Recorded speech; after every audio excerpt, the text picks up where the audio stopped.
రాష్ట్రంలో కూటమి ప్రభుత్వం 2 ఏళ్ల పాలనపై డోర్ టు డోర్ ప్రచారానికి శ్రీకారం చుట్టామని గోరంట్ల బుచ్చయ్య చౌదరి వెల్లడించారు.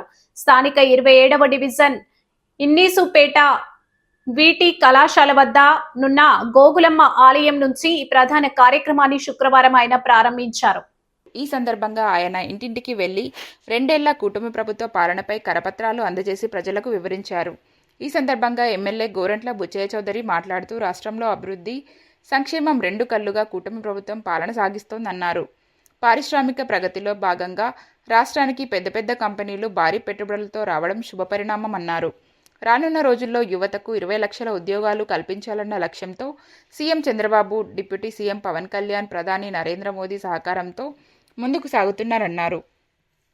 విద్యా, ఐటీ శాఖ మంత్రి నారా లోకేష్ నాయకత్వంలో విద్యాశాఖ బ్రహ్మాండంగా సంస్కరణల అమలుతో అభివృద్ధి చెందుతోందన్నారు. టీడీపీ వైద్య విభాగం రాష్ట్ర ప్రధాన కార్యదర్శి doctor Raviram Kiran Gorantla, TDP rural అధ్యక్షుడు మచ్చెటి ప్రసాద్, రాష్ట్ర మహిళా కార్యదర్శి Majji Padmavati, Shalivahana corporation director Daliparthi Vemana, Mahalakshmi market అధ్యక్షుడు నిమ్మలపూడి గోవింద్, మాజీ కార్పొరేటర్ బూర దుర్గాంజనేయరావు, శీలం గోవింద్, కొప్పిశెట్టి చిన్ని, దుర్గారెడ్డి, చిట్టిబోయిన శ్రీనివాస్, పాలిక రమణ, కక్కల రమేష్ తదితరులు పాల్గొన్నారు.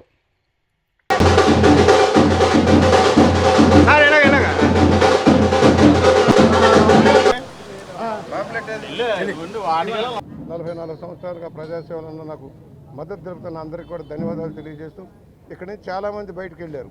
దాదాపు 12 నగరాల శాటిలైట్ సిటీ లాంటి శాటిలైట్ గ్రామాలు ఏర్పాటు చేయడం జరిగింది. వేలాది మంది రిహాబిలేట్ చేయడం జరిగింది. ఇవాళ మళ్ళా తాతల నుంచి తండ్రుల నుంచి కొడుకులు, మనవల దాకా వచ్చారు. డిమాండ్ పెరుగుతూ ఉంది. ఇళ్ల స్థలాలకు సంబంధించి, ఇళ్లకు సంబంధించి దాన్ని కూడా సార్ట్అవుట్ చేస్తానని మనం చేస్తూ వాళ్ళ మోడీ గారి సహకారంతో రాష్ట్రం ఎన్డీఏ కూటమి ముందుకు సాగుతూ ఉంది. వాళ్ళ 3 పార్టీల కూటమి ఇవాళ తెలుగుదేశం, జనసేన, బీజేపీ నాయకత్వంలో రాష్ట్ర ప్రభుత్వం ఉంది.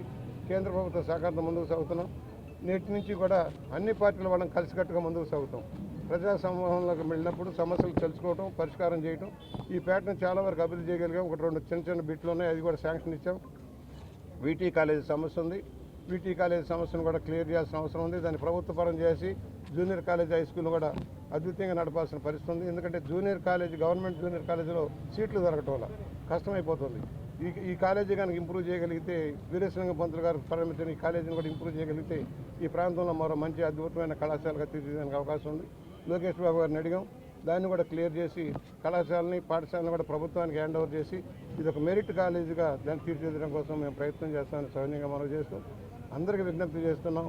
మత్తు పదార్థాలకు దూరంగా ఉండండి. మత్తు పదార్థాలకు దూరంగా ఉంచండి. రౌడీ ఎలిమెంట్లను ఎవరిని కూడా దూరంగా ఉంచండి. రౌడీతనం పనికిరాదు. నిన్న చూసాం మన ఏరియాలో ఏం జరిగింది. ఎవరైతే రౌడీజంగా ఉంటారో వాళ్ళు ఆ రౌడీల చేతిలోనే బలైపోయారంటే అర్థం చేసుకోవాలి. రౌడీజం పనికిరాదు. గంజాయి, మత్తు పదార్థాలు కానీ డ్రగ్స్కి దూరంగా ఉంచాల్సిన అవసరం ఉంది. ప్రభుత్వ పాఠశాలలు బాగున్నాయి, ప్రభుత్వ కళాశాలలు బాగున్నాయి. మధ్యాహ్న భోజనం బ్రహ్మాండంగా ఉంది. మంచి పుస్తకాలు, నోట్బుక్స్, బట్టలు ఉచితంగా ఇస్తూ ఉన్నారు. ప్రభుత్వ హాస్టల్స్ అన్నీ కూడా తీర్చిదిద్దడం జరుగుతూ ఉంది. మేము వెళ్ళిన అన్ని చోట్ల కూడా మంచి ఆహారం ఇస్తున్నాయి, మంచి వస్తువులు ఇస్తున్నారని ఒక నానుడి కూడా ప్రతి చోట కూడా రావడం కూడా గర్వకారణం. లోకేష్ గారి నాయకత్వంలో విద్యా వ్యవస్థ బ్రహ్మాండమైన సంక్షేమంతో ముందుకు సాగుతుందని సవినీయంగా మనవి చేస్తూ ఇవాళ సంక్షేమం, అభివృద్ధిలో ముందుకు సాగుతూ రాబోయే రోజుల్లో 20 లక్షల ఉద్యోగాల కల్పనే లక్ష్యంగా ప్రభుత్వం పనిచేస్తోంది. చంద్రబాబు గారు, లోకేష్ గారు, పవన్ కళ్యాణ్ గారు చేసే కృషిలో 20 లక్షల ఉద్యోగాలు రావటమే కాదు, 5 ఏళ్లలో భర్తీ చేసి నిరుద్యోగ అవకాశాలు లేకుండా, నిరుద్యోగం అనేది లేకుండా చేయడం కోసం రాష్ట్ర ప్రభుత్వం కృషి చేస్తుందని సవినీయంగా మనవి చేస్తూ వలసలు పోవటం కాదు, ఈ రాష్ట్రానికి వలసలు వచ్చే రోజు వస్తుంది. ఆర్థికంగా ప్రగతి సాగుతుంది. ప్రగతి పందాల ముందుకు సాగుతాం. ఈ రోజున ఎల్నినో ప్రభావం వల్ల కరువు పరిస్థితులు ఉన్నాయి. కానీ సమర్థంగా దానిని తట్టుకోవడం కోసం ముఖ్యమంత్రి గారి సారథ్యంలో ఒక టాస్క్ ఫోర్స్ పనిచేస్తూ ఉంది. ఉన్న నీటిని సద్వినియోగం చేసుకోవడం, నీరు వృధాగా పోకుండా చూసే లక్ష్యంతో కార్యాచరణతో ముందుకు సాగుతున్న సవినీయంగా మనవి చేస్తూ ఈ రోజున ఇంటింటికి తెలుగుదేశం కార్యకర్త నాయకులు వెళ్ళటమే కాదు, అందరికీ ఓట్లు ఉండేలాగా చూడటం కూడా మనం ప్రధాన ధ్యేయంగా ఉండాలి. ఎక్కడైతే సమస్య ఉందో వాటిని వెలుగులోకి తెచ్చి వారికి అండగా ఉండటమే తెలుగుదేశం పార్టీ కూటమి యొక్క లక్ష్యమని సవినీయంగా మనవి చేస్తూ ఈ రోజున ఈ కార్యక్రమంలో భాగంగా ఎంతోమంది సీనియర్ నాయకులు ఉన్నారు, నాయకురాళ్ళు ఉన్నారు. వారందరి కృషి కూడా అభినందనలు తెలియజేస్తూ ఈ దశలో 7వసారి ఎమ్మెల్యే గెలవడంలో ఈ ప్రాంతం నాకు మొదటి నుంచి అండగా ఉంది. 27వ డివిజన్ మొదటి నుంచి అండగా ఉంది. 10 సార్లు పోటీ చేసినా కూడా ప్రతిసారి అండగానే ఉన్న ఈ వాటిని కూడా ప్రధానమైన సమస్య హౌసింగ్ సమస్య. గతంలో శాటిలైట్ సిటీలో ఇచ్చాం, మరలా ఇప్పుడు కొంతమందికి ఇవ్వడం కోసం కూడా ప్రయత్నం చేస్తాం. సైన్యంగా మనం చేస్తూ సెలవు.